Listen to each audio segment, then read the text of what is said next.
To celebrate the spring season, I want to focus this story on how people in Faerun celebrate Greengrass.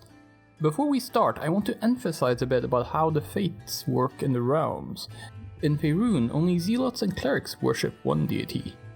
When festival day comes along, most will visit many temples and partake in many rituals.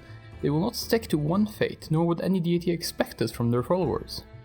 Take this into account when you hear, certain religions do certain things.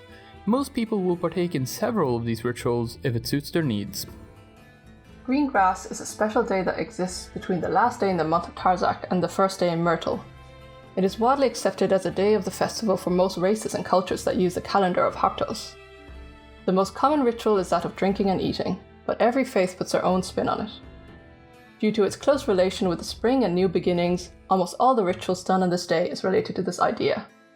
A common trend is the symbolism of flowers and growth. A non-religious part of this festival is where the nobles purchase lots of flowers and give them out to the ordinary people, often in the form of public displays.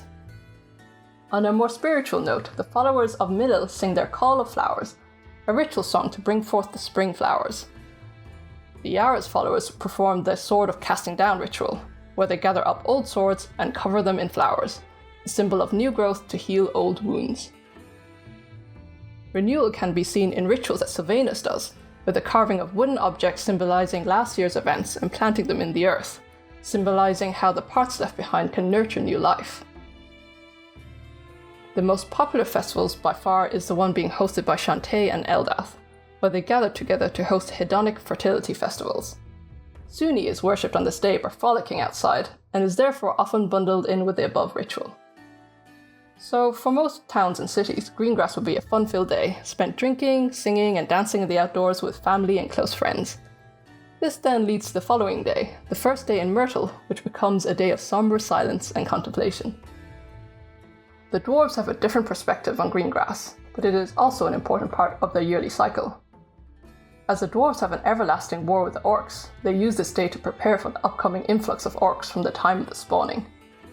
Dwarven festivals focus on combat preparedness, both via internal contemplation such as meditation and coming up with new strategies, and more overtly with displays of martial prowess and showing off new weapons. While different dwarven deities promote different parts of this festival, it is taken in as a whole and seen as the day you take stock to make sure that you're prepared for the new year. In a similar fashion, the orcs use this day for preparation. The followers of Ineval host a festival to organize and prepare for the raids that they will be doing when the snow melts. Plans are created, weapons are sharpened, and new orcs are indoctrinated into the warbands. The followers of the less benign deities also observe Greengrass. The followers of Talos will spend the day summoning storms, while the worshippers of Loviatar will perform the rite of pain and purity by dancing upon a circle of broken glass.